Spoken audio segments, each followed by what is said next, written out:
নমস্কার বন্ধুরা, আজ বানাবো আমি পটল কোপ্তা। তো আজ পটল কোপ্তা বানানোর জন্য প্রথমে দেখো পটলগুলোকে আমি খোসা ছাড়িয়ে নিচ্ছি, আর মাঝখান থেকে একটু কেটে নিলাম। সাইডগুলো ভালো করে খোসা ছাড়িয়ে সাইডের খোসাটাও ছাড়িয়ে নিচ্ছি। দেখো আমি এতে নুন আর হলুদ মাখিয়ে নেব।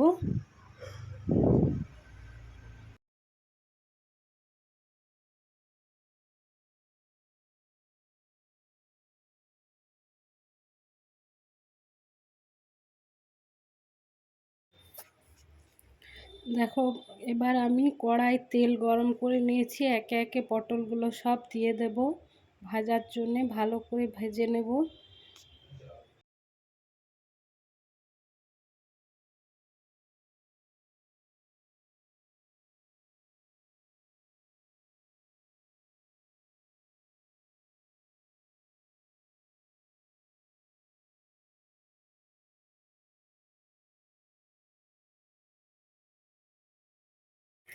দেখো বন্ধুরা, এইরকম আমি ভেজে নিয়েছি, এবার তুলে নিচ্ছি।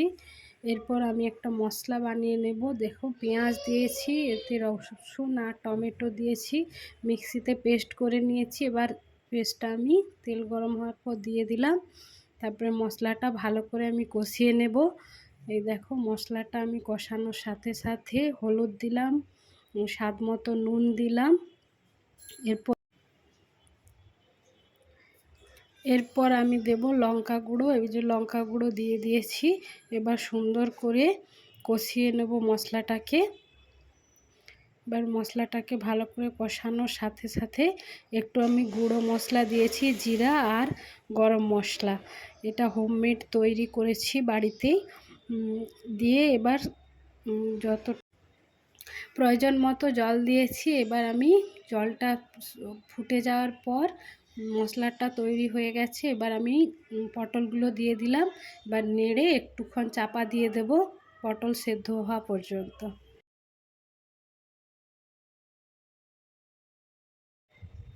এই দেখো পুরো পটলটা রেডি হয়ে গেছে। এবার আমি ঢেলে নেব।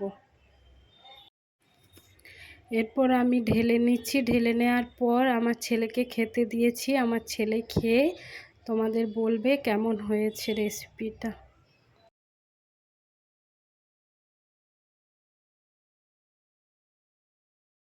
ভালো হয়েছে।